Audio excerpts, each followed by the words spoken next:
अस्सलाम वालेकुम। आज हम फाइलम एनालिडा को डिस्कस करेंगे। तो फाइलम एनालिडा के अंदर भी हम सबसे पहले क्या करेंगे, जनरल कैरेक्टरिस्टिक को डिस्कस करेंगे। उसके बाद हम एवोल्यूशनरी एडॉप्टेशन को डिस्कस करेंगे। उसके बाद हम इम्पोर्टेंस के ऊपर आएंगे। तो सबसे पहले जो फाइलम एनालिडा की अगर जनरल कैरेक्टरिस्टिक को देखा जाए तो इसके अंदर भी हमें क्या नज़र आता है। सबसे पहला जो पॉइंट हमें नज़र आ रहे हैं, सेगमेंटेड वर्म।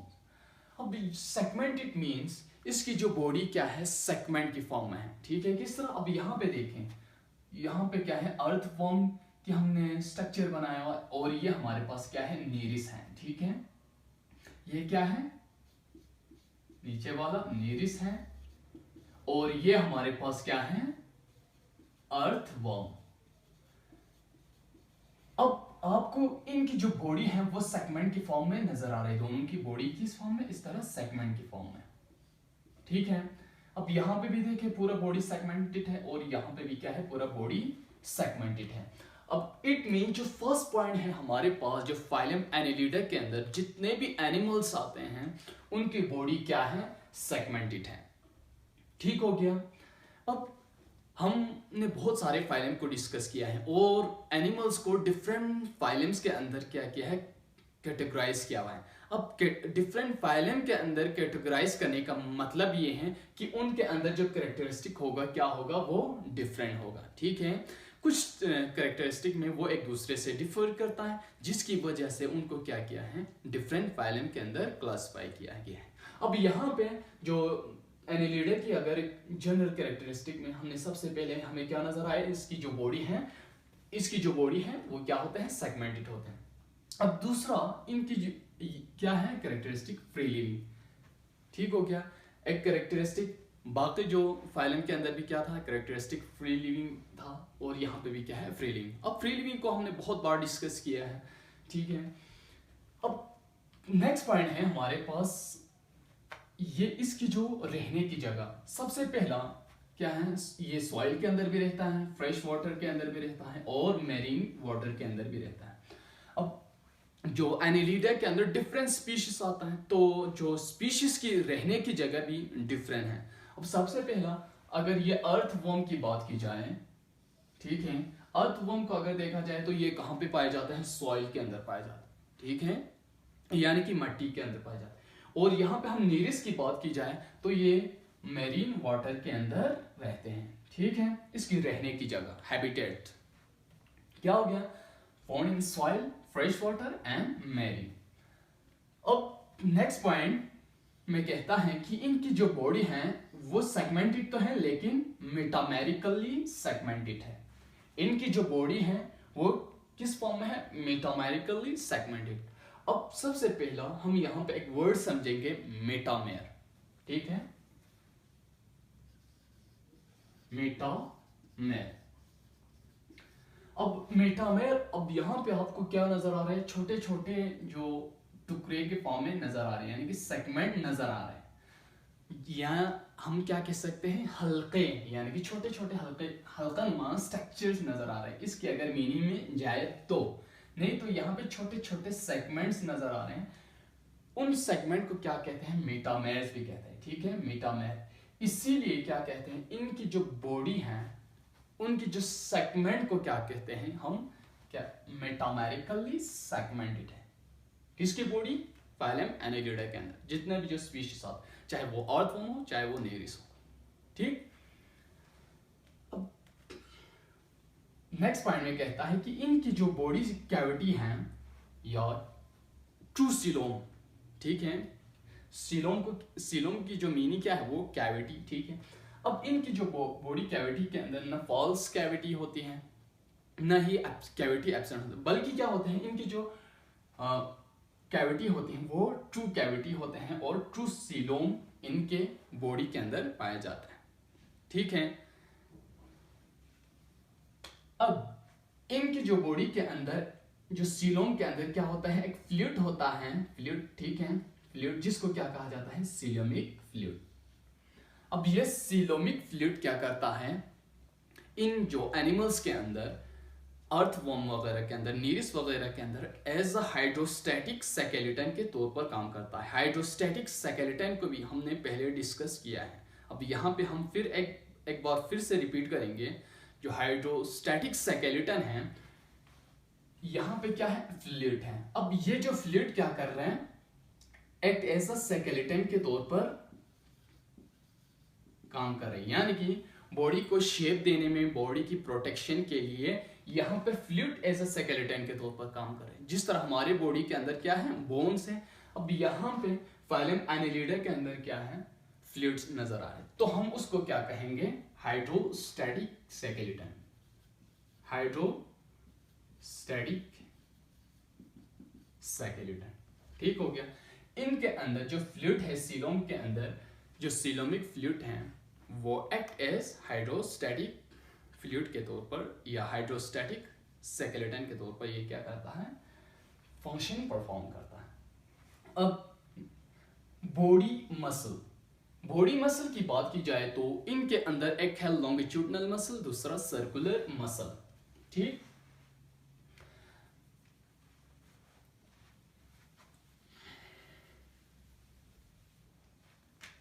एक है longitudinal मसल, दूसरा है यहां पे सर्कुलर मसल। अब एक मसल, इसकी जो बॉडी है, यहाँ पे जो बॉडी नजर आ रहे हैं, इसमें इस तरह रन कर रहे हैं, पूरा होल बॉडी के अंदर इस तरह क्या कर रहे हैं, रन कर रहा है एक मसल की जो लेयर। दूसरा मसल क्या है, सर्कुलर फॉर्म में इस तरह हमें नजर आता है, ठीक है, इस तरह। अब एक जो मसल की लेयर इस तरह सर्कुलर फॉर्म में मौजूद है, तो दूसरा मसल क्या है, इस तरह लॉन्गिट्यूडनल, इसकी लेंथ वाइज मौजूद है। तो उस मसल को जो लेंथ वाइज इसकी पूरे बॉडी में फैला हुआ है, उसको हम क्या कहेंगे, लॉन्गिट्यूडिनल मसल, जो कि हमें ये लेंथ फॉर्म में ये नजर आ रहे हैं। और जो सर्कुलर मसल हैं वो क्या है, यहाँ पे सर्कुलर फॉर्म में इसकी बॉडी के अंदर इस तरह मौजूद होते हैं। अब ये जो मसल्स क्या करता है, इनकी लोकोमोशन या मूवमेंट के अंदर क्या करता है, हेल्प करता है, सर्कुलर मसल और लॉन्गिट्यूडिनल मसल। अब इनके अंदर क्या होता है, काइटिनस, काइटी या सीटे होते हैं, ठीक है। अब जो काइटी और सीटे क्या होते हैं, हम इसको समझेंगे। तो सबसे पहले अगर हम अर्थवर्म की बॉडी के ऊपर देखा जाए तो हमें छोटे छोटे ब्रिस्टल लाइक जो हेयर नुमा स्ट्रक्चर कुछ नजर आते हैं बॉडी के आउटसाइड, ठीक है।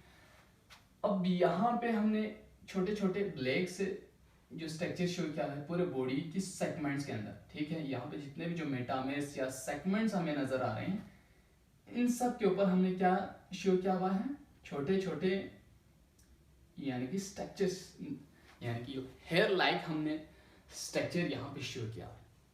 अब ये क्या करता है, ये जो स्ट्रक्चर उनको क्या कहते हैं, एक तो सीटे या काइटी, ये आप कह सकते हैं। लेकिन इनकी जो फंक्शन है वो क्या करता है, एक तो अटैचमेंट, किसी चीज के साथ अटैचमेंट में हेल्प करता है,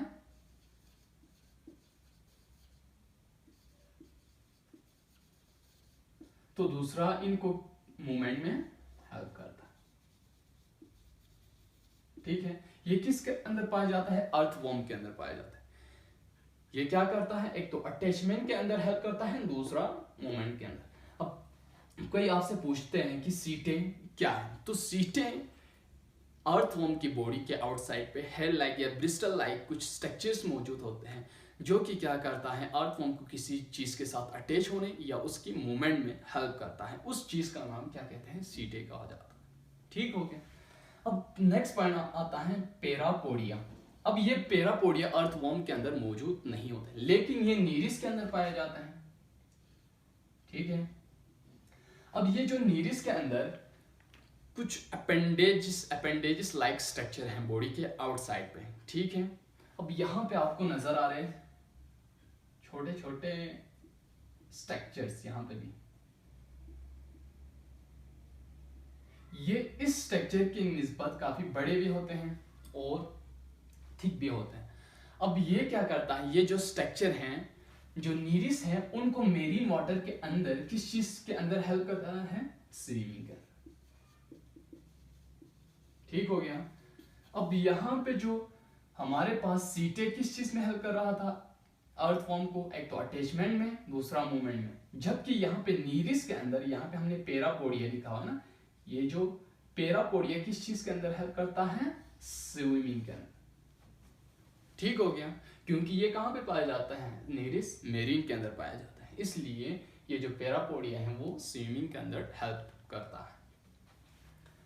अब नेक्स्ट पॉइंट आता है रिप्रोडक्शन। अब रिप्रोडक्शन की बात की जाए तो इनके अंदर जो कॉमनली जो मोड ऑफ रिप्रोडक्शन है वो क्या है, सेक्सुअल रिप्रोडक्शन है। ठीक है। अब सेक्सुअल रिप्रोडक्शन में क्या होता है, जो सेक्सेस सेपरेट भी हो सकते हैं और यहां पे एक हर्माफ्रोडाइट,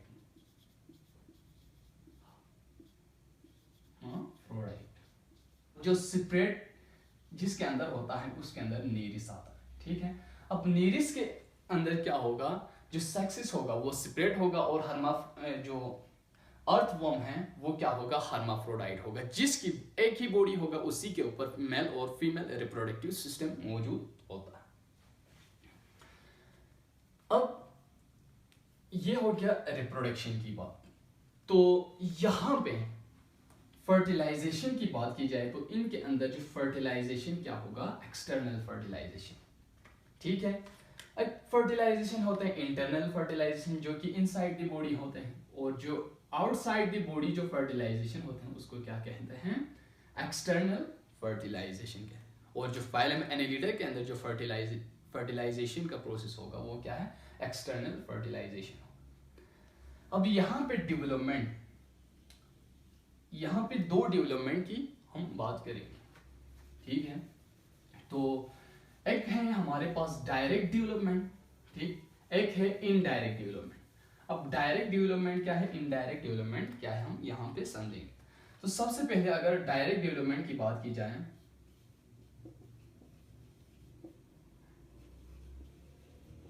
डायरेक्ट डेवलपमेंट के अंदर क्या होता है, फॉर एग्जांपल हम ह्यूमन के एग्जांपल ले ली जाए तो ह्यूमन के अंदर एक बच्चा बेबी क्या हो गया, बॉर्न हो गया। ठीक है। जिसकी जो पैदा हो गया, एक बच्चा पैदा हुआ और इसकी जो डेवलपमेंट है वो डायरेक्टली स्टार्ट होता है और आहिस्ता आहिस्ता वो क्या बन जाता है, एडल्ट बन जाता है। ठीक है। जिसके अंदर मेटामॉर्फोसिस का प्रोसेस क्या हो, एब्सेंट होता है। डायरेक्ट डेवलपमेंट में आपने ये बात याद रखना है, यहाँ पे क्या होगा, मेटामॉर्फोसिस का जो प्रोसेस है वो यहाँ पे क्या होगा, एब्सेंट होगा। लेकिन इनडायरेक्ट डेवलपमेंट की बात की जाए, इनडायरेक्ट डेवलपमेंट में क्या होता है, इनडायरेक्ट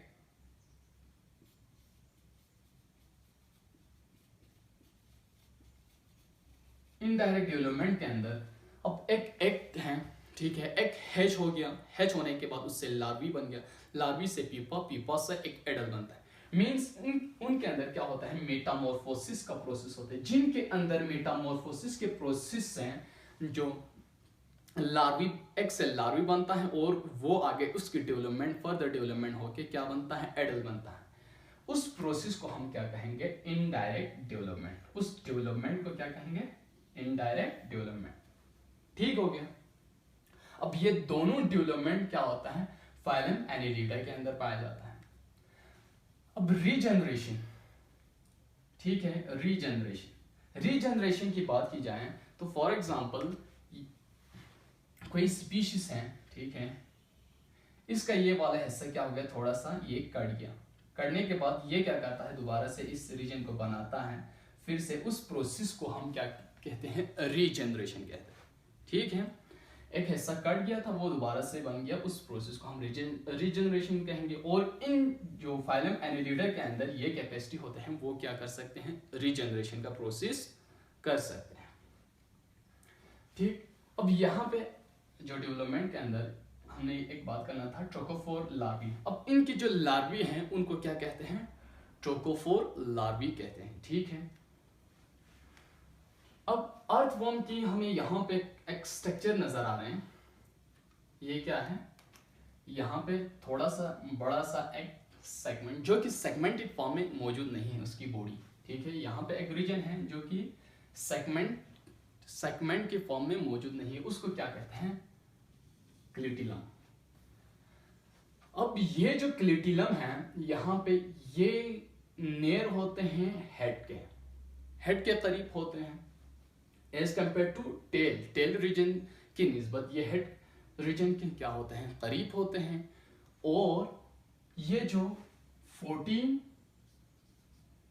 टू जो 17 सेगमेंट होते हैं हेड से आगे, 14 टू जो 17 सेगमेंट हैं उसके दरमियान में क्या होता है, ये जो क्लिटिलम का रीजन मौजूद होता है। अगर आप जो अर्थवर्म को हाथ में उठाएं और सही से उसको देखें तो आपको ये क्लिटिलम वाले रीजन नजर आते हैं वहां पे, जो कि सेगमेंट के फॉर्म में मौजूद नहीं है। अब ये जो क्लिटिलम का जो फंक्शन वो क्या होता है,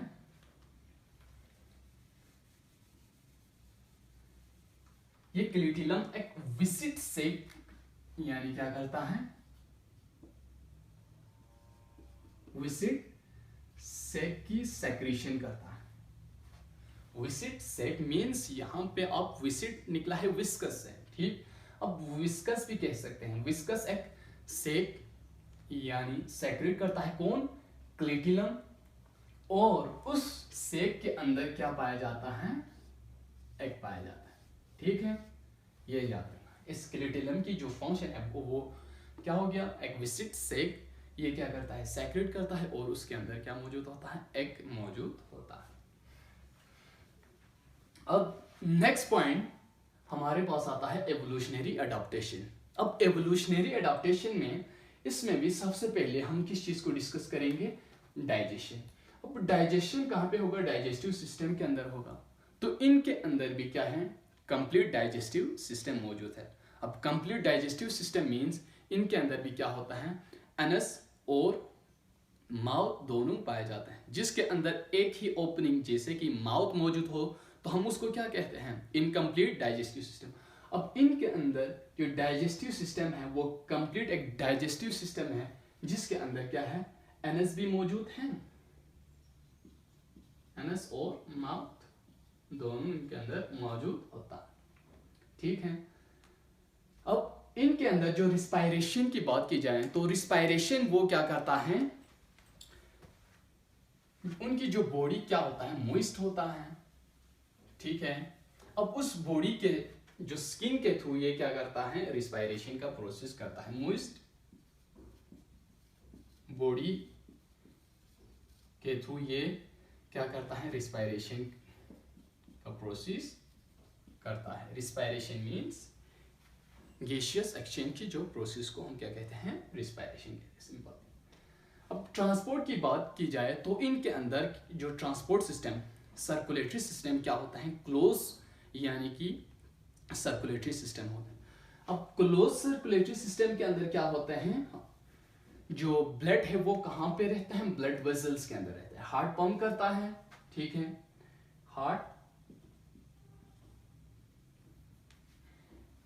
अब यहां पे क्या करता है, हार्ट ब्लड को पंप करता है और वो कहां पे जाता है, ब्लड वेसल्स के अंदर जाता है। अब ब्लड वेसल्स के अंदर जाने के बाद ये क्या करता है, जो ब्लड वेसल के अंदर ही क्लोज रहते हैं, जो ब्लड है वो किसी यहाँ पे हीमोसील या किसी कैविटी के अंदर नहीं जाते हैं। ब्लड वेसल से वो किसी कैविटी के अंदर या हीमोसील के अंदर ये इंटर नहीं होता, इसलिए इनको क्या कहते हैं, क्लोज यानी सर्कुलेटरी सिस्टम होते हैं। इनकी जो ट्रांसपोर्ट सिस्टम है वो क्या है, क्लोज सर्कुलेटरी सिस्टम। मींस इनकी जो ब्लड है वो कहां पे रहता है, इनसाइड दी ब्लड वेसल ही रहता है। अब उसके बाद एक्सक्रीशन आता है। अब इनके अंदर जो एक्सक्रीशन का प्रोसेस होगा वो किस चीज से होगा, इनके अंदर कुछ ऑर्गन मौजूद हैं जिसको क्या कहा जाता है, नेफ्रिडिया का।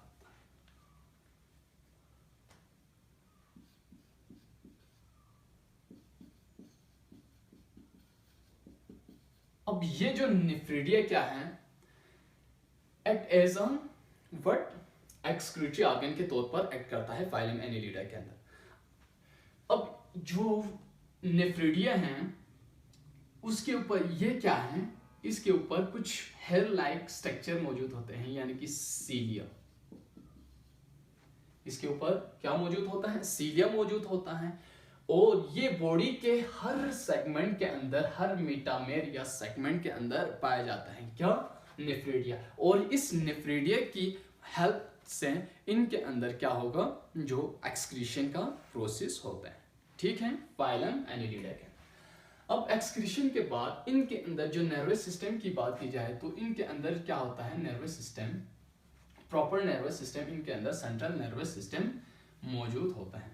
अब सेंट्रल नर्वस सिस्टम के अंदर क्या होते हैं, इनके अंदर ब्रेन होता है, ठीक है, ब्रेन के साथ कुछ एसोसिएटेड गैंग्लिया होते हैं, गैंग्लिया। ये जो गैंग्लिया और ब्रेन, ये थ्रू ये जो गैंग्लिया है और ये जो नर्वस सिस्टम है, इनकी जो बॉडी के थ्रू आउट द बॉडी फैले हुए हैं, इनके पूरे बॉडी के अंदर फैले हुए हैं। और ये क्या करता है, act as a nervous system के तौर पर काम करता है, किसके अंदर, फाइलम एनिलिडा के अंदर, ठीक हो गया। अब उसके बाद हम इंपॉर्टेंस के ऊपर आएंगे। तो इंपॉर्टेंस में सबसे पहला जो फाइलम एनिलिडा की अगर एक क्लास की बात की जाए तो पोलीकीटा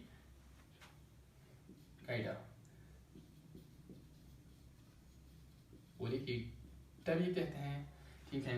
अब जो पोलीकीटा है, कुछ कहते हैं इसको पोलीकाइटा, अब हम कहेंगे पोलीकीटा।